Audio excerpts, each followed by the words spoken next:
طبعا حاليا انا هبدأ في العمل بتاعي شوية. مش هطول المرة دي.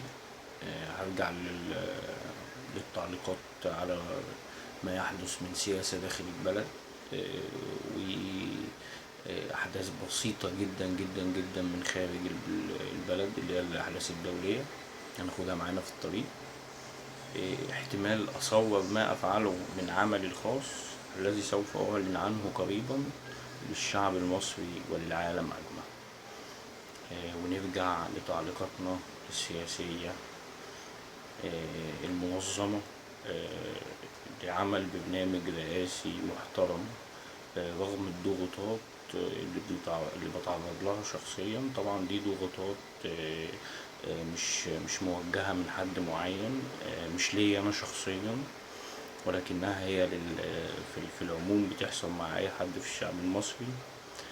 طبعا دي احنا ما ينفعش نسكت عليها أو نخلي الموضوع يعدي بشكل روتيني واخدين عليه وشايفين اللي هو صح. لازما نكون متكاتفين مع بعض أو إخوة أو أصدقاء. المهم اللي المصلحة العامة فوق أي مصالح شخصية، والصوت الصح أفضل من صوت الأغلبية.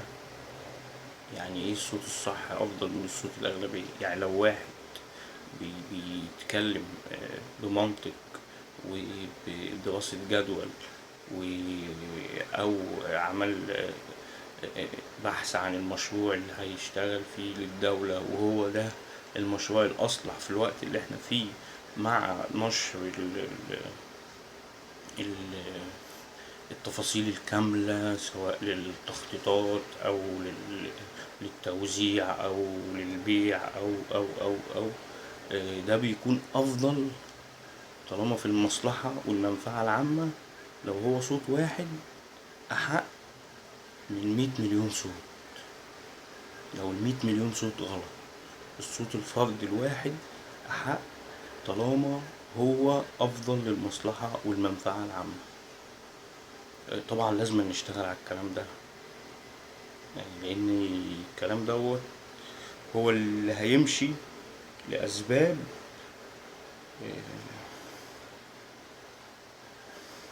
مش قادر أفهم ناس المفروض إن هم على دراية تعليمية وعندهم ثقافة وعندهم علم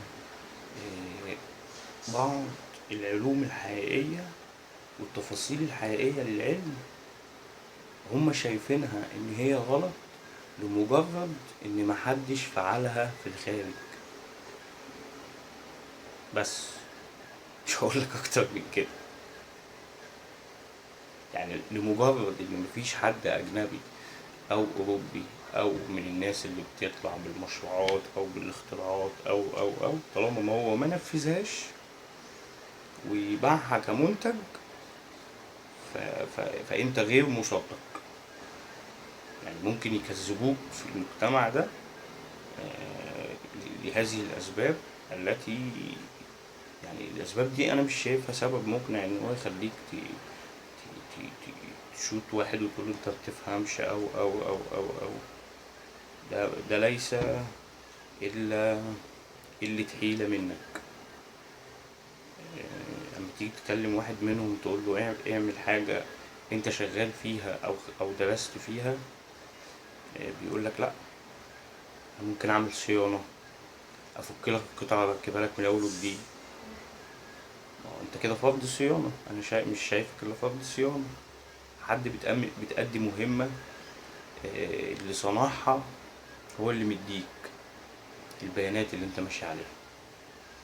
التطوير بتاعك ان في واحد اتنين تلاتة، انت خليتهم واحد اتنين بس، فانت وفرت جزئين كده، انت فعلت شيء وتطوير.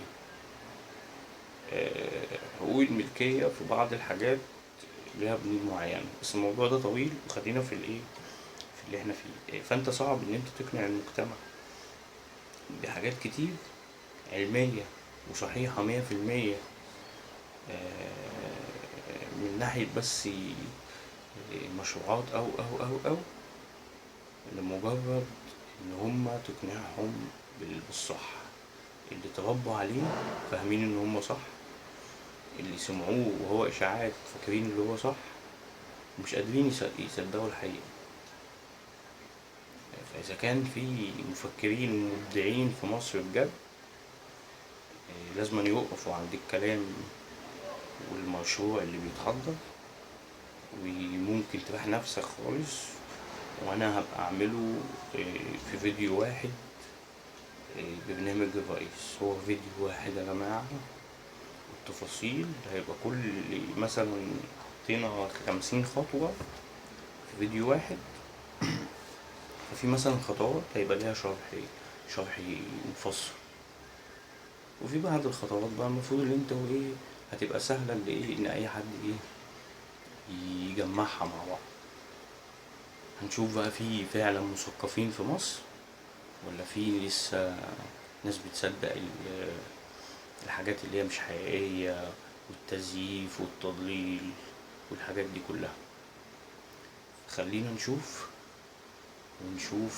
ونشوف في أقل وقت ممكن وأسرع وقت ممكن، والأيام خير دليل.